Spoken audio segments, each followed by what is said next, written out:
Na početku Domovinskog rata shvatio sam da jedino istinom možemo doći do pobjede. Dragovoljno sam se prijavio u Hrvatsku vojsku kao vojnik snimatelj. Kamera je bila jedino moje oružje.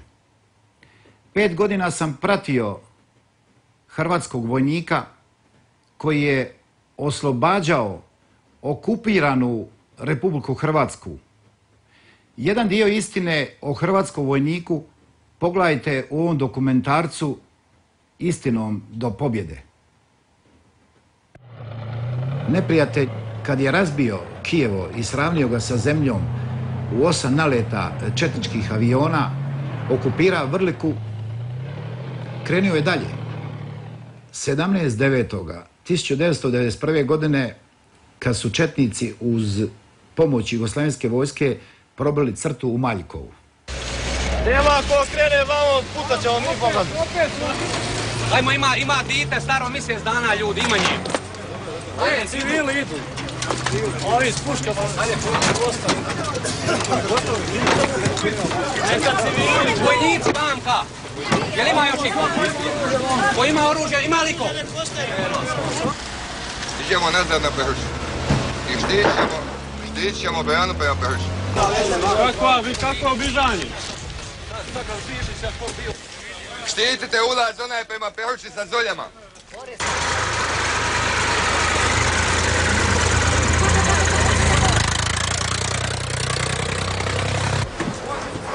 A vozi ima vamo jedno 40-ak civila i sad, koliko tu?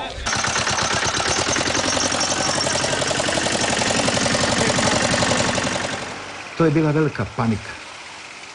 U tom području Maljkova, Potravlja, Bitelića, odnosno Peručkog jezera, pojedini civili koji su ostali, to je bježalo kroz šumu s traktorima.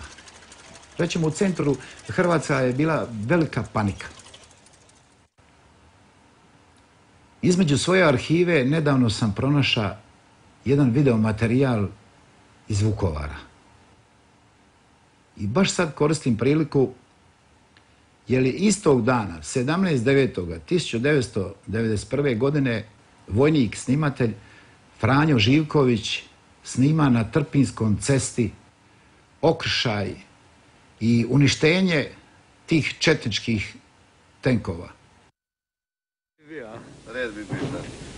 Blago Zadra. Al pumpaju, ziš. Ja sada tvoj autopark da snimim. Uvijek prisutan u akcijama. Idemo. Opa. Ej, dečki, da se može preko preći? Ima li mina tu? Čipe trči.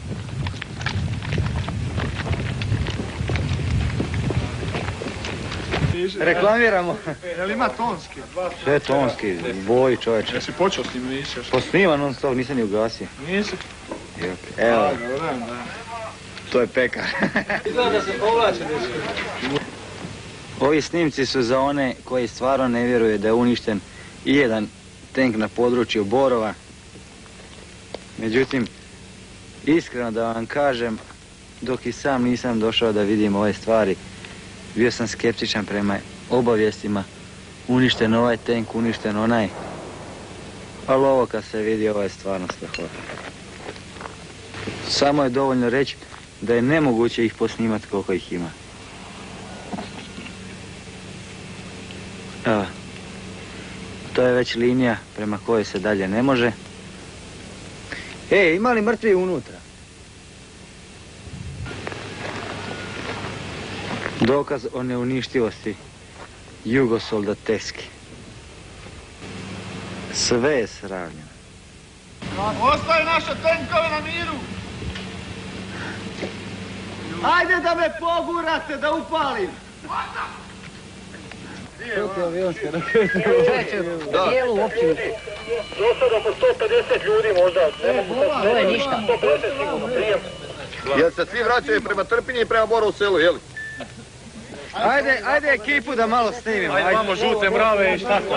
Moraš iskotirati sve te kad Ajde, Marko, imaš žak tu napred. Uduplaj se! Kome je pušku uzo? Evo, Tu ćemo nekako. Moraš ti puške. Blago. Nemoj mi se tamo izvlačiti. Ajmo. gdje možeš šešir? Robo, ajde dođite tamo, ajde Robo. Ajde imamo zajedničku. Neka nam dođe Robo. Prikazivanje kod tufe u lokalu. Turbo se trpi. Odi, radi, vamo. Odani, Artuković, Odi Andrija, onda će ga. Artukoviću. Odi Andrija, onda će ga. Evo zajedno. Ovaj se istopio sunce Božje. No čekaj, ovaj kad se mogao istopiti krumom. Istopio se. Potraži tu sa strane rupu. Tu sam ga gađao, vidiš. Pa evo, tu je negdje rupa. Jesi ti ovoga kresnio ili sam ga ja ovo? Ne. Ja sam jednog od ova dva, sad ne znam kojeg. Ili sam ja ovo. Nisam mogao.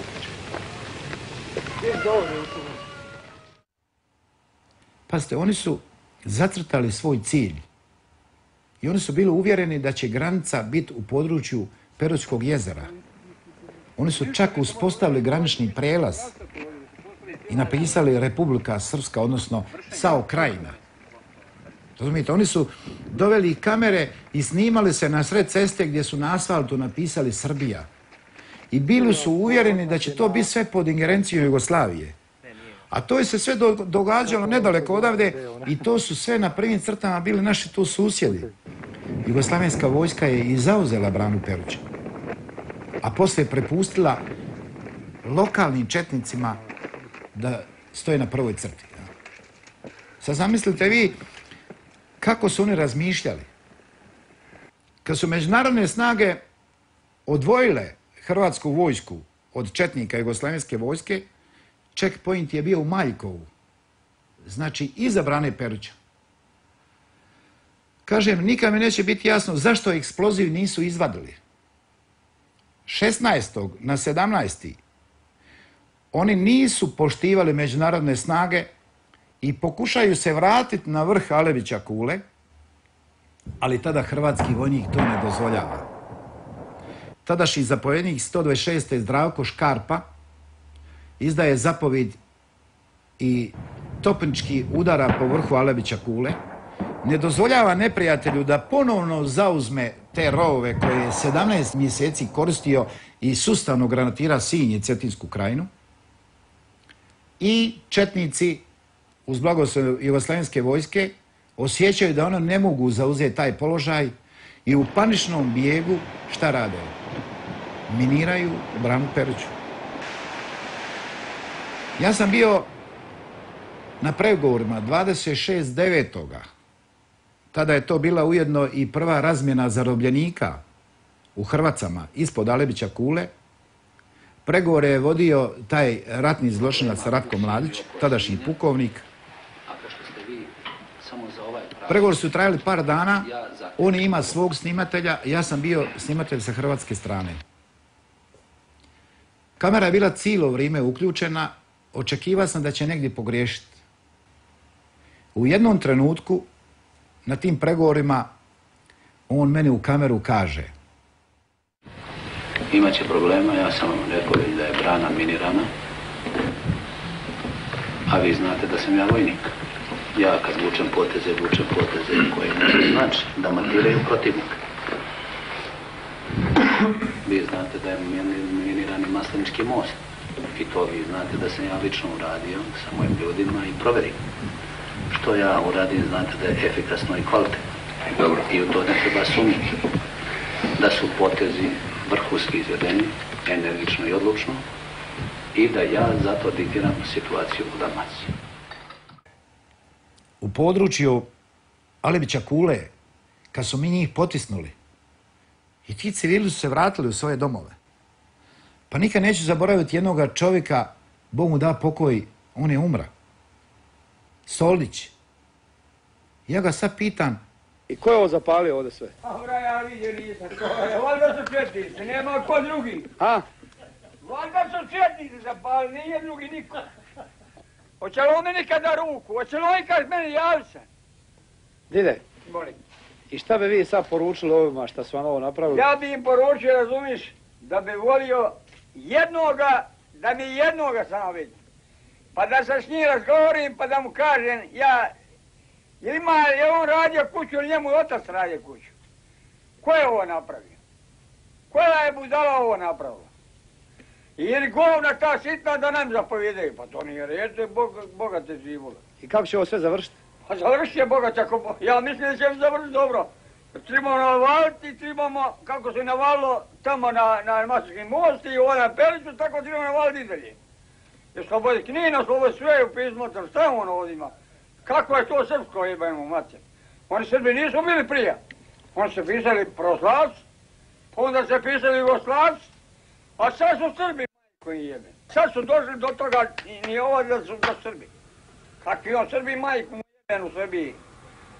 Ali ja treba ih goniti u Srbiju. Jeste vi poznali ikoga? Koji neću poznat, to neću poznat.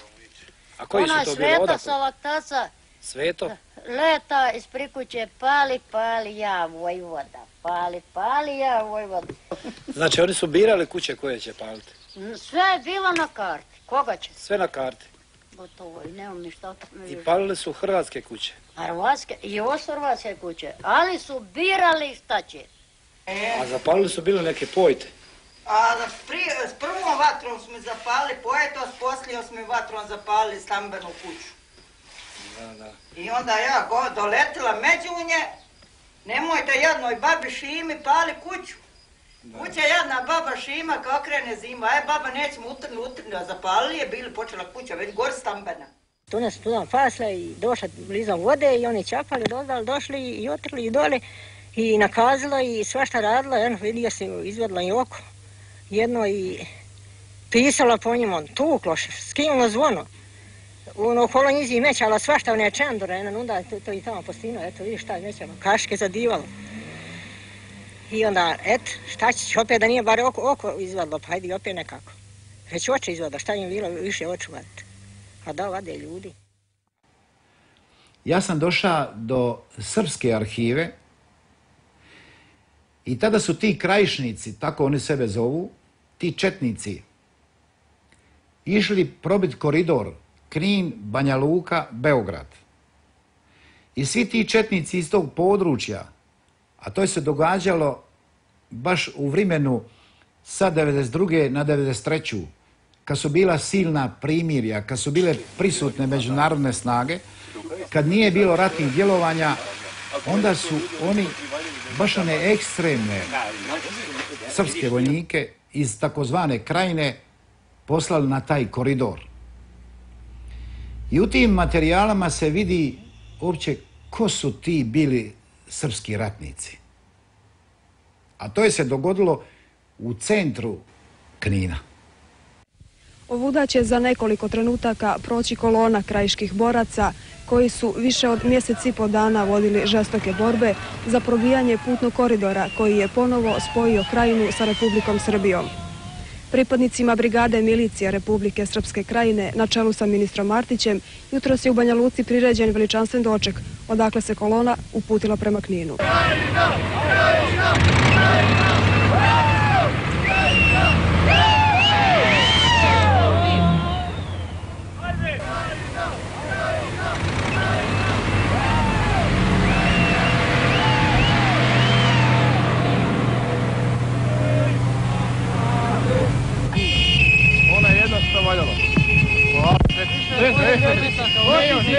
Ono smo išli po kućama i čistili te kuće i onda smo tako nalazili te uniforme, te puške. Reci mi koliko si ti dugo već, jesi od početka samog na ratu? Od ove sad ova treća tura što je bila. Pa teško je bilo, borili smo se za Krajinu, za Srbiju, to je jedna bitka koja je u istoriji Srba najveća do sada. Naš zadatak je ispunjen, ustaše smo prečerali preko Save.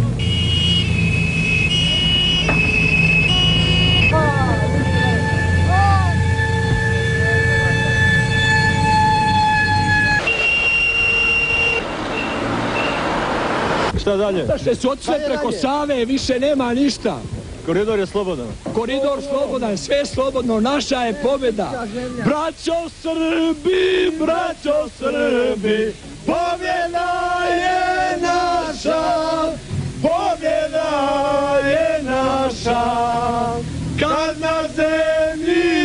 na zemlji ne bude ustaša, ne bude ustaša. Kada Srbi krenuše Vekovačke gore i odoše u Bosnu tamo da se bore. Oj ti Bosno ponosna, visokih bregova, evo tebi u pomoć krajiških sinova. Oj ti Bosno ponosna, visokih bregova, evo tebi u pomoć krajiških sinova. Odakle ste vi došli? Da bijemo... Benkovčani, jel? Kad idete za Benkovac? Sad odmah idemo.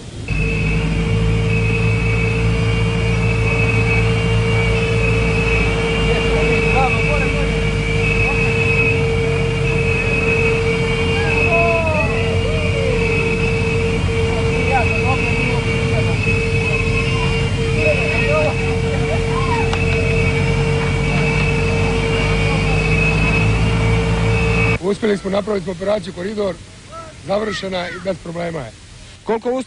Koliko ustaša je bilo mrtvih? Puno.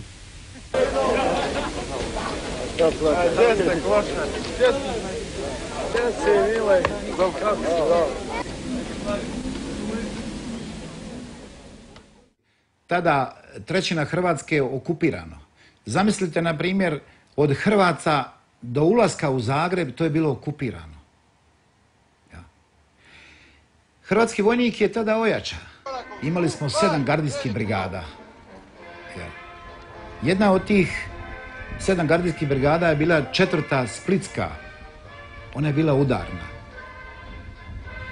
I već kad smo došli do toga, dolazimo do tog dijela kad se priprema operacija Oluja.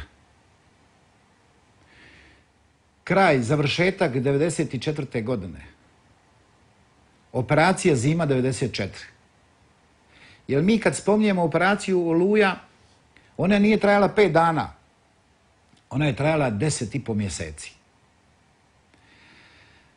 Jedna možda po meni od najtežih akcija u operaciji Oluja je upravo bila Zima 94. Kad je pokojni Andrija Matijaš, Pauk, izvuka tenkove na 1780 metara na vrh Dinare, minus 20, 80 cm snijega. Tada vojnici 4. i 7. gardijske brigade nisu znali šta se ispred njih nalazi. To su bile silne utvrde. To su bila minska polja duboko u snijegu. Ali vidite, događa se nešto što oni ni u snu nisu mogli predvidjeti. Događa se ispred nas, civili su korišteni kao živi štit. Četnici su znači dovukli iz Banja Luke, to je bilo i profesora i doktora, civila, mladih momaka, čak jedan Bošnjak je ima 17 godina, da na minus 20, na otvorenom, pod vedrim nebom, kopaju rovove i služe četnicima kao radni vod, a ujedno i drže za živi štit. Zamislite, na primjer, te neprijateljske vojnike, s čime se oni sve služili. I nikad neću zaboraviti jednu scenu gdje je jedan stariji gospodin, i od tog gospodina nije bio sin među ovim civilima. Par civila je poginulo. Da li od srpske strane i naše, teško je to reći. On među tim stradalima, nesretnima, nije našao svog sina i mi sutra odlazimo na vrh Dinare, na to mjesto. I onda vidite jednu strašnu scenu. Joj, mogli smo zaći nas dvojica za 5 i za kuću. Joj. Čača je govorio kao štetnicu očela i nemoj se sine, čača je za leđima uvijek, joj. Uvijek je čača govorio da je sine za leđima, nemoj se sine. Ajmo, neki ne usmrt, kad nas gone i ubijaju, ajmo samo. I ove 23 godine ćete nestane na dinar, joj jebe mi milo majku. Zapala sam to kad sam vidio svojim očima, joj. Joj, Marko, sine moj, tvoja kapa kraj tebe stoji, joj. Joj, sine moj, joj, sine moj, majku jebem. Četničku i majku jebem, joj. Moj sine, lego si, ostao si. Ali nemoj se za svoj hrvatski narod ostao. Ostao si za svoj hrvatski narod. Ništa proživio nisi. Joj. Zašto vam ovo pričam?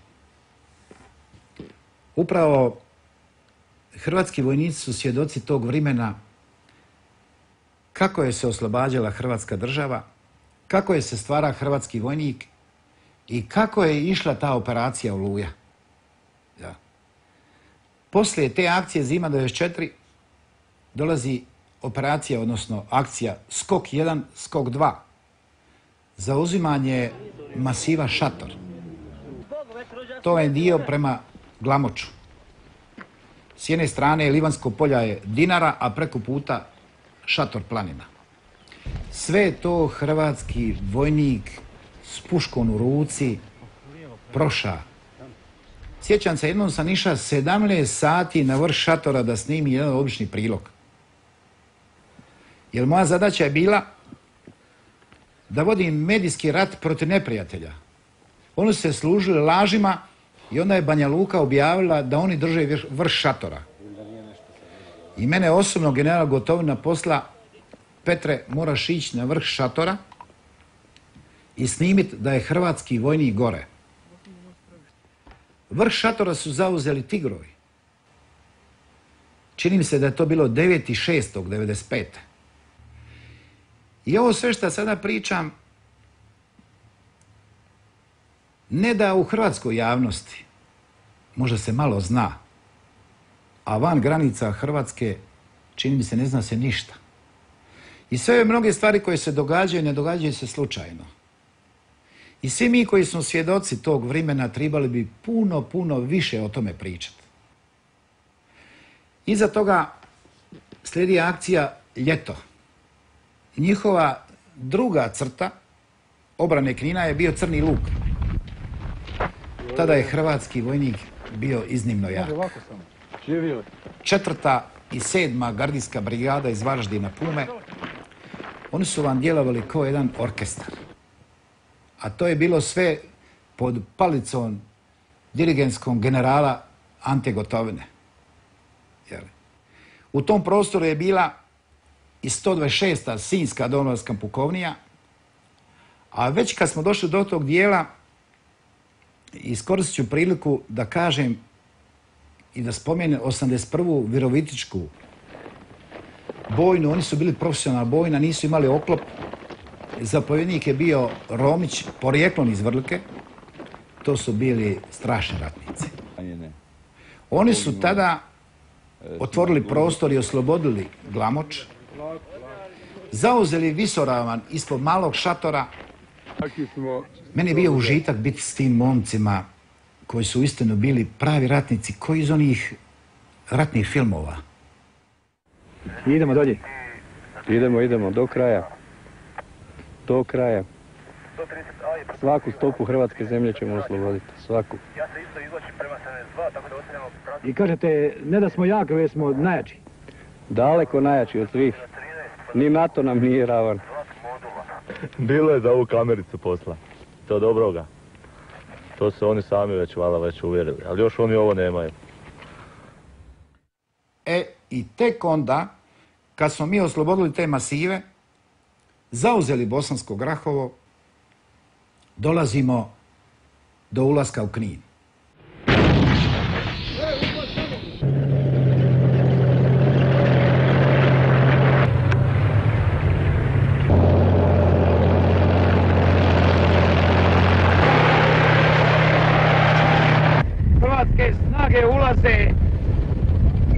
najhrvatskiji Knin.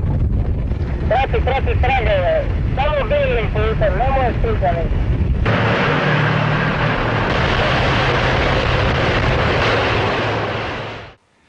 5. kolovoza nije bilo problema. Mi nismo imali nikakav, možemo reći, okršaj sa četnicima, jer oni su razbijeni već davno prije.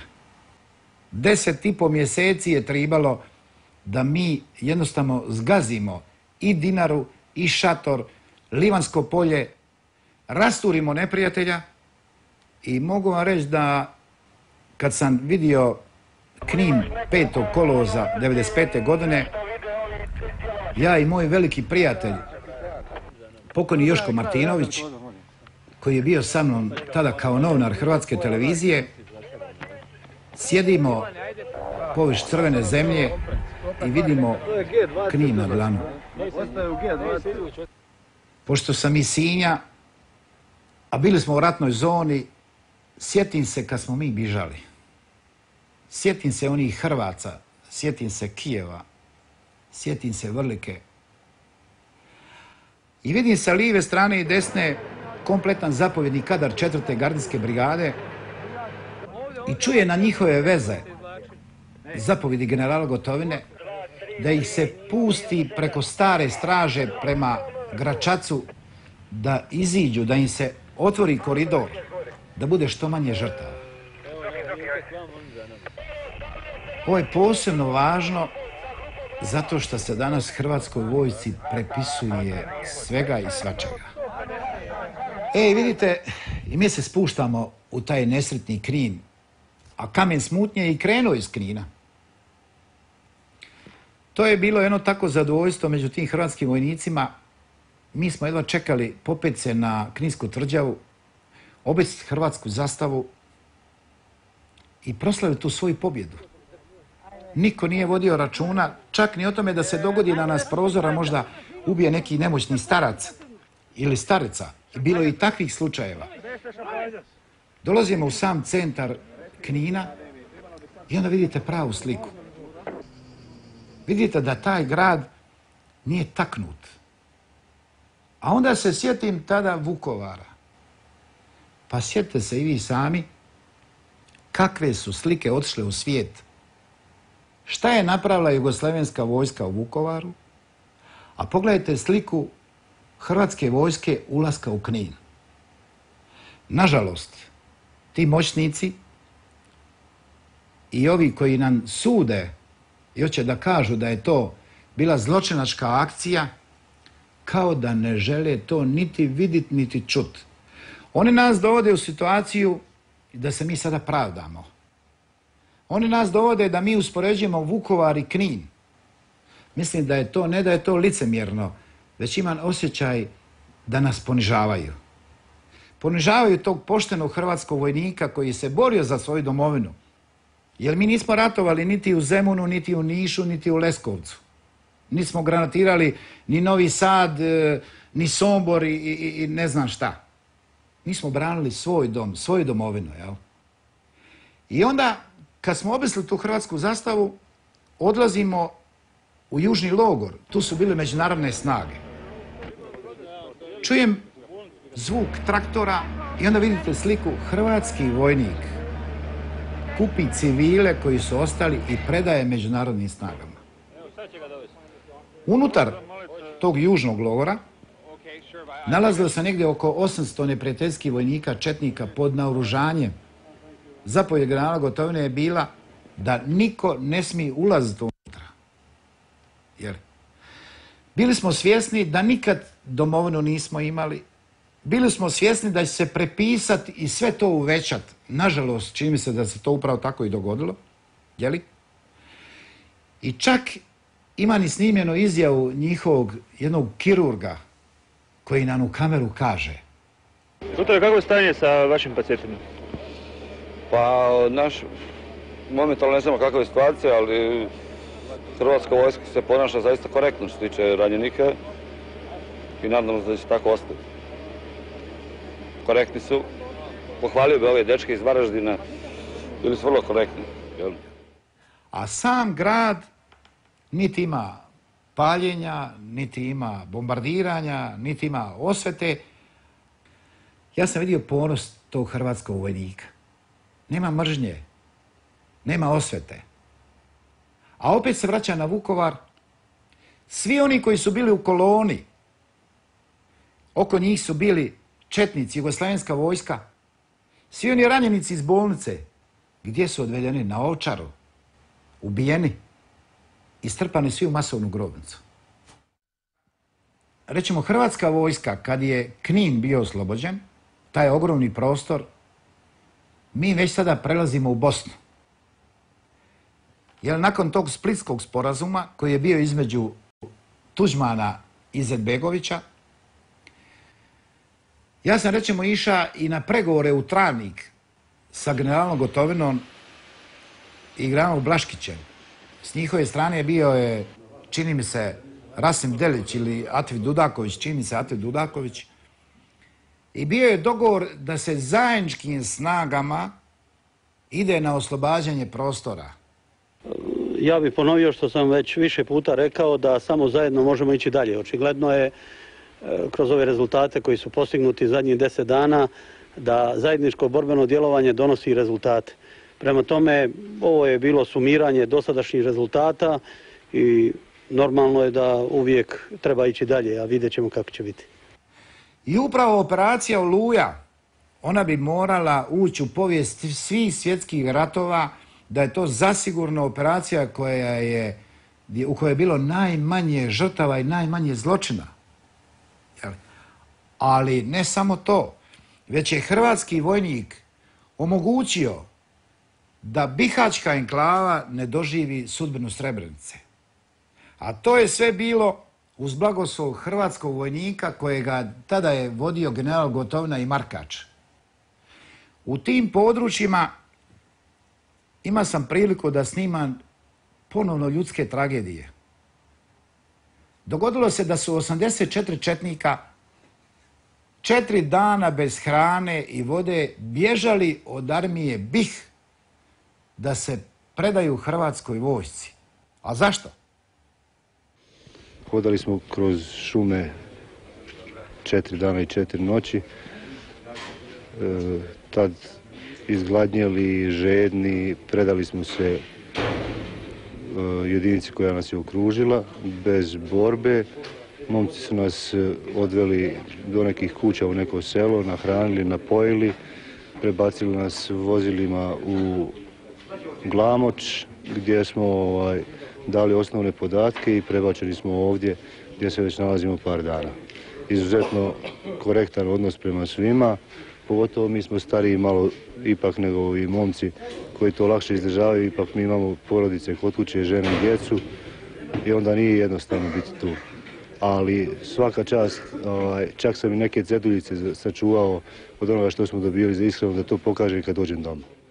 Ja sam lično mišljenja da nam je bilo povoljnije da se predamo hrvatskoj vojsci i da će nas tretirati normalno kao... Civilizirano? Civilizirano i normalno kao zarobljenike. Kako se inače zarobljenici tretiraju. A to niste očekivali od muslimanske vojske? Nisam. Pa, mislim, momcima svaka čast, nemam šta reći, stvarno je korektan odnos bio. Primili su nas kako dolikuje, imamo hranu, vodu, cigarete, ne maltretira nas niko, eto. A zašto ste se baš hrvatskoj vojsci predali, a ne muslimanskoj, iako ste imali prigodu? Pa, znali smo šta nas čeka ako se predamo njima. Njima se uopšte ne predali, da je došlo do toga. Borili bi se do kraja. Naravno, oni su imali informacije, znali su da je hrvatski vojnik drugačiji. Oni su bili svjesni da je hrvatski vojnik drugačiji čak i od njih sami. A to je istina. Svi su oni bili zbrinuti, pa da vidite vi samo kako su oni ponašali kad su došli i predali se hrvatskoj vojsci. Imaš osjećaj kao da su oni naši, dio naše vojske. U operaciji Maestral, kad smo došli neposredno blizu Šipova, to su vam ogromne šume. To je užas. U jednom trenutku kad smo mi neprijatelja razbili, na jednoj maloj livadici između onih ogromnih jelka vidimo ranjen srpski vojnik. Ja sam bio sa zapovjednim kadrom 4. gardijske brigade sa generalom Krstičevićem. Zaustavili smo transporter ili to zapovjedno vozilo koje se zvalo Lov. To je bilo kompletno zapovjedništvo 4. gardijske brigade i išli smo pomoć srpskom vojniku. Pa šta sidiš tu? Pa zavo to sam sebi nogu. Ostav, ne, dirat, ništa. Ništa, evo vi radite. Ništa dirat. Nemoj to. Ne. Evo leću ja. Lez dole, ajde. Mogu da lekam. Lez. Lez dole, piši. Pitaj pogodilo. Stopio sam, nemam ni oca, nemam nikog. Dobro je, ne treba plakat, ne boj se. Samo me izliječite da s vama idem. Izliječit ćemo mi tebe, ništa se treba, nismo mi četnici. Odakle si ti? Zabrđe, selo kod. Iz? Selo kod Majevce iz Zabrđe. Nećemo te ubiti. Ne bijemo mi. Nemojte, braćo, molim vas. Braćo. Nismo mi braćo. Pa znam da ste prava vojska. Jeli? Jeste. Ja. Jesmo vam rekli ko vas napada? 4. gardijska. A mi smo imali rupe. Vidiš ti ovu? Jel znate ko vas napada? Jeste znali ko vas napada? Crvene beretke. Mi smo imali rupa, nismo veze imali. Je znala, jesu vam rekli ko vas napada? Nije niko, pa nema nikog. Prva je komanda pobjegla. Jeli? Komanda prva pobjegla. Eto, vidiš kakva ti je komanda. Ajmo sad njih. Mogu da smo moramo. Ajde. Patike. Daj pomoć. Mi smo spašavali nesretnog srpskog vojnika i spasili smo ga. Ja sam čak za 10. obljetnicu Oluje išao njemu u posjetu u Bjeljinu.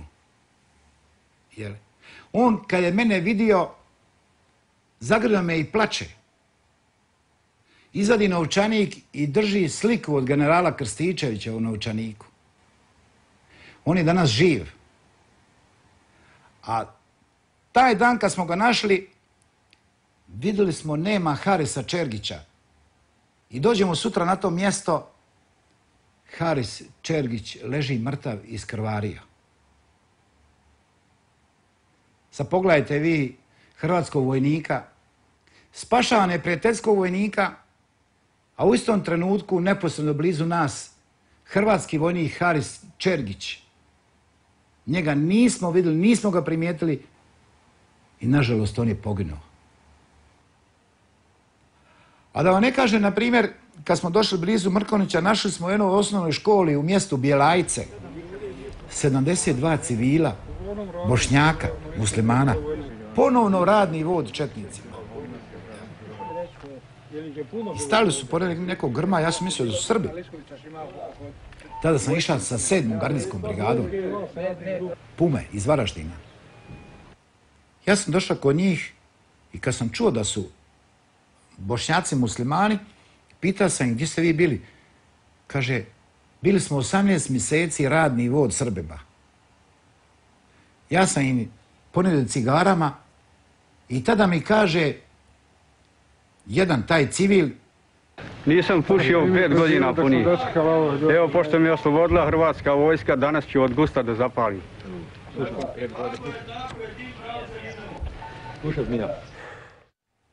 Znači, trebalo je spašavati civile i Bošnjake, oslobađati njihov teritorij, prikupljati srpske vojnike koje biže od armije BiH, a to je sve prošao hrvatski vojnik, i oslobađati teritorij u drugoj zemlji, nakon Splitskog tog sporazuma, jel?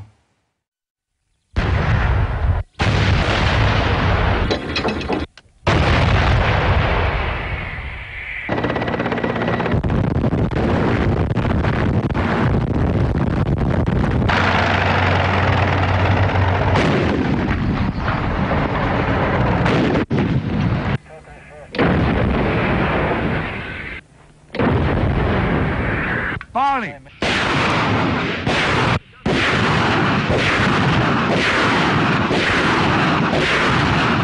Biće satraniko Bugarska skupština. Zadnja operacija je Južni potez. To je operacija zadnja koja je bila u Domovinskom ratu, opet združeno 7. i 4. gardijska brigada, oslobađaju taj teritorij prema Banja Luci i događa se tragedija 4. gardijske brigade. Život gubi Andrija Matijaš Pauk. Pao je junak, jedan od brojnih koji kroz ovih nekoliko godina padaju da bismo mi mogli živjeti. I veliki je to pad. Zar suze na očima naših bojovnika, pripadnika 4. brigade, o tome riječito ne govore. I puno puta smo ispraćivali ovih mjeseci i godina one koji su za ovu zemlju dali ono najvrednije, sve, život svoj. I cijeli je narod nekako u toj povorci. I pjeva taj narod, naš dragi hrvatski, pjesme tuge, ali i pjesme radosti. Čini mi se da su ove prve brojnije. Pjesme tuge. Pjevamo ih i danas. Ide narod, ide njegovo veličanstvo hrvatski narod prema svom zemaljskom cilju.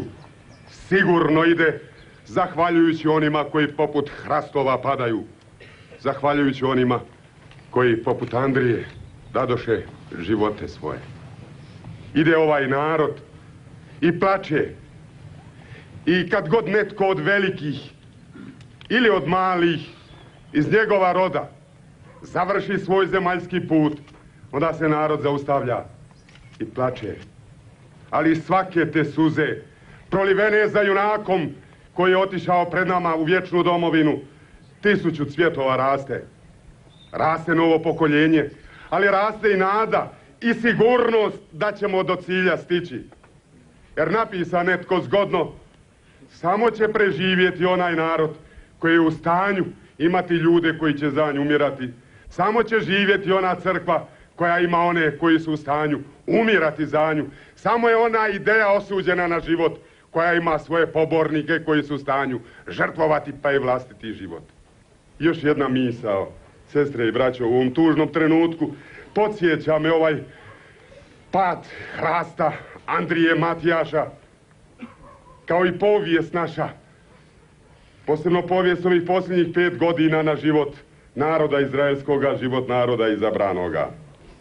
12,5 stoljeća prije Isusova rođenja živio Izrael u Egiptu pod faraonom i dodijalo mu ropstvo i viknuo: hoću slobodu, neću služiti, izvedi me, i tražio je vođe. I na barjaku izraelskog naroda pisalo je sloboda. Sloboda nada sve. I našli su se vođe.